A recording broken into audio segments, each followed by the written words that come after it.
Hai semuanya. Di sini kita akan mempelajari mengenai sistem reproduksi. Nah, sebelum itu, apa sih sistem reproduksi itu? Sistem reproduksi adalah kumpulan organ dan struktur tubuh yang berfungsi untuk menghasilkan keturunan atau reproduksi, baik pada pria maupun wanita. Agar mampu menjalankan proses dengan baik, maka ada perbedaan fungsi nih antara struktur alat kelamin perempuan dan alat kelamin laki-laki.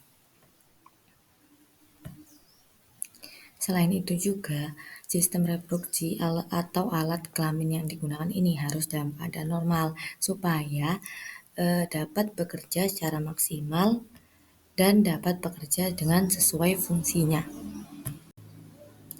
Nah, selanjutnya ada proses reproduksi. Proses reproduksi dimulai dengan pembuahan atau fertilisasi, yaitu peleburan antara sperma dan sel telur. Zigot hasil pembuahan akan dikembangkan menjadi embrio dan kemudian menjadi janin di dalam uterus. Jadi, setelah fertilisasi terjadi akan menghasilkan zigot atau janin yang berkembang paling kecil. Selanjutnya lama-kelamaan menjadi janin hingga 9 bulan dan ditaruh di uterus atau rahim. Di slide ketiga ini kita akan mempelajari mengenai sistem reproduksi pada perempuan atau wanita. Fungsinya yaitu menghasilkan sel telur, tempat terjadinya fertilisasi, dan perkembangan pada embrio. Ada 4 organ yang dimiliki pada sistem reproduksi perempuan. Yang pertama adalah ovarium, tuba fallopi, uterus, serviks, dan vagina. Untuk fungsinya akan kita pelajari di slide berikutnya. Untuk organ yang pertama yaitu ovarium. Ovarium ini pada perempuan berjumlah sepasang yang terletak di kedua sisi samping rahim dan berfungsi sebagai tempat untuk memproduksi sel telur atau ovum serta hormon estrogen dan progesteron untuk wanita pada saat haid atau menstruasi. Organ yang kedua yaitu tuba fallopi atau oviduct berjumlah sepasang juga. Saluran ini adalah saluran yang menghubungkan antara ovarium dan uterus atau rahim. Fungsi dari tuba fallopi sendiri adalah sebagai tempat pembuahan sel telur atau fertilisasi. Yang ketiga ada uterus atau rahim. Setelah fertilisasi terjadi, sel telur yang dibuahi akan melekat pada endometrium atau dinding uterus selama 9 bulan lamanya. Organ berongga dan berotot yang menjadi tempat tumbuh dan berkembangnya embrio. Uterus ini bisa mengembang atau menyesuaikan pertumbuhan dari embrio itu sendiri. Selanjutnya adalah vagina. Vagina merupakan saluran berotot yang menghubungkan uterus dengan bagian luar tubuh. Fungsi dari vagina itu sendiri yaitu sebagai alat reproduksi perempuan, tempat keluarnya darah menstruasi dari rahim ke luar tubuh, serta jalur keluarnya bayi. Vagina dapat meregang berkat jaringan otot elastik. Jadi dalam vagina ini adalah tempat bagi perempuan untuk keluar darah menstruasinya dan dapat meregang akibat adanya otot elastik di bagian vagina tersebut. Selanjutnya adalah kita akan belajar mengenai sistem reproduksi pada laki-laki. Fungsinya hampir sama, yaitu menghasilkan sperma dan menyalurkannya ke dalam tubuh perempuan. Jika pada perempuan tadi menghasilkan sel telur, namun pada laki-laki menghasilkan sperma. Ada 6 organ yang ada pada reproduksi laki-laki. Yang pertama vas deferens, penis, testis, vesicula seminalis, kelenjar prostat, kelenjar Cowper, dan epididymis. Nah, di sini ada fungsi dari organ reproduksi pada laki-laki. Yang pertama ada testis, menghasilkan sperma dan hormon testosteron. Epididymis, tempat penyimpan sperma sementara. Kelenjar aksesori, kelenjar prostat. Vesikula seminalis, kelenjar koper yang menghasilkan cairan untuk menunjang sperma. Vas deferens, saluran yang membawa sperma dari epididymis ke uretra. Uretra, saluran yang berfungsi untuk mengeluarkan sperma dan urin. Yang terakhir ada penis, organ kopulasi yang berfungsi untuk memasukkan sperma ke dalam tubuh perempuan. Nah, untuk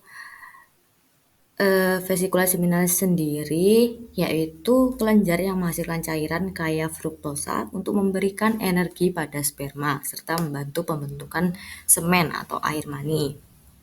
Untuk kelenjar prostat sendiri menghasilkan cairan prostat yang bersifat alkali untuk melindungi sperma dari lingkungan asam di vagina dan meningkatkan kelangsungan hidup sperma. Untuk kelenjar Cowper yaitu menghasilkan cairan yang berfungsi melumasi uretra sebelum ejakulasi dan membantu menetralisir sisa urin yang bersifat asam.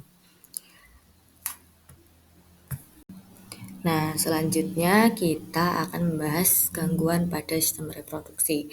Karena sistem reproduksi ini sangat kompleks sekali dan ada beberapa penyakit-penyakit yang terjadi pada sistem reproduksi jika tidak dirawat atau terkena infeksi. Ada 5 penyakit yang akan kami sebutkan pada gangguan pada sistem reproduksi. Yang pertama ada infertilitas atau kemandulan, yaitu ketidakmampuan pasangan untuk mencapai kehamilan setelah melakukan hubungan seksual secara teratur. Faktor penyebabnya pada pria yang pertama gangguan produksi atau kualitas sperma, gangguan hormonal, kelainan anatomi seperti varikokel. Sedangkan pada wanita adanya gangguan ovulasi, penyumbatan tubal falopi akibat infeksi atau endometriosis, atau gangguan hormonal seperti ketidakseimbangan estrogen dan progesteron. Yang kedua ada kanker testis, yaitu pertumbuhan sel ganas di testis yang dapat menyebar ke organ lain jika tidak ditangani. Faktor penyebabnya ada beberapa, yaitu faktor genetik dan riwayat keluarga, testis tidak turun atau kriptorkismus, paparan zat beracun atau bahan kimia berbahaya, dan infeksi kronis atau trauma pada testis. Selanjutnya ada kista ovarium, yaitu kantong berisi cairan yang berbentuk di dalam atau di sekitar ovarium. Umumnya bersifat jinak tetapi dapat berkembang menjadi masalah kesehatan jika membesar atau pecah. Faktor penyebabnya yaitu ketidakseimbangan hormon terutama estrogen dan progesteron, sindrom ovarium polikistik atau PCOS, kehamilan yaitu beberapa kista muncul saat kehamilan dan hilang sendiri. Yang keempat ada kanker serviks, yaitu kanker yang berkembang di leher rahim atau serviks akibat pertumbuhan sel abnormal yang tidak terkendali. Faktor-faktornya ada beberapa, yaitu yang pertama infeksi human papillomavirus atau HPV, terutama tipe 16 dan 18. Yang kedua, merokok dan melemahnya sistem kekebalan tubuh. Yang kelima ada mioma atau fibroid rahim, yaitu tumor jinak yang tumbuh di dinding rahim yang dapat menyebabkan nyeri dan gangguan menstruasi. Faktor penyebabnya ada beberapa juga. Yang pertama ketidakseimbangan hormon estrogen dan progesteron, faktor genetik, obesitas dan pola makan tinggi lemak. Yang terakhir ada usia reproduktif. Umumnya terjadi pada wanita usia 30 hingga 50 tahun. Selanjutnya adalah ada 5 pertanyaan di slide berikut dan slide ini adalah pekerjaan yang akan kalian kerjakan dan harus selesai untuk mengetahui seberapa jelas atau seberapa paham kalian pada materi sistem reproduksi ini.